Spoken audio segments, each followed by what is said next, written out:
আসসালামু আলাইকুম। আজকে অনেকদিন পর আলু জমিগুলো দেখে আসার দায়িত্ব পড়ছে আমার কাঁধে। হ্যাঁ, আলু জমিগুলোতে আমি অবশ্য তেমন একটা যাই না, আমার আব্বু এগুলো দেখাশোনা করে। কিন্তু আজকে আব্বু বাড়িতে নাই, সে কারণে আম্মু বলতেছে যা তো একটু আলু জমিগুলো দেখে আয়, কোনো বাবর টাবর ধরছে নাকি। তাই আইল দিয়ে হাঁটতে হাঁটতে রওনা দিলাম আলু জমির দিকে। আলু জমি, আমাদের আলুর জমিগুলো একেবারে পাতারের মাঝখানে। যাওয়ার সময় দেখলাম অনেকে আলু জমিতে ওষুধ দিচ্ছে। এ সময় সবাই আসলে অনেক ব্যস্ত, প্রায় প্রতিদিনই অনেকে আলু জমিতে ওষুধ দেয়। আর একটা কথা বলি, এই সময় আমাদের পাতারে আলু ছাড়া অন্য কোনো আবাদ নেই। আলু আর কচু হলো আমাদের প্রধান আবাদ। তো পাতারে যতদূর চোখ যায় শুধু আলু আর আলু। এগুলো যখন তুলবে তখন দেখবেন যে আলুর বস্তা ছাড়া আর কিছুই নেই, পাতারে শুধু আলুর বস্তা।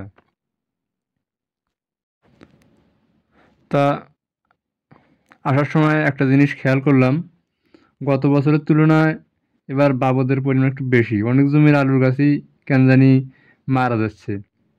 আমাদের আলুগুলা আল্লাহর রহমতে খুব ভালো আছে। আমরা আবার মাছের দিঘিতেও আলু লাগাইছি। এই যে জমিটা দেখতে পাচ্ছেন যে এটার আলুগুলো অনেক বড় বড়। আলু তোলার পর আবার এই জমিতে মাছ ছেড়ে দিব। যা আলু তোলার পর আমনের আগ পর্যন্ত এই জমিটা মাছ পালি। এই জমিটা আইলগুলো দেখেন কত উঁচা। এই জমিটা এই জমিটাতে আল্লাহর রহমতে মাছ খুব ভালো হয়। জমিটা একটু নিচে দেখে এখানে মাছ ছাড়া হয়।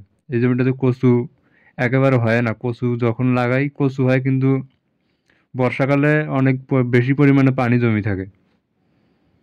আলুগুলা এখন প্রায় 60 দিনের মতো হচ্ছে, তাই ভাবলাম যে দেখি আলু কতবার হয়েছে।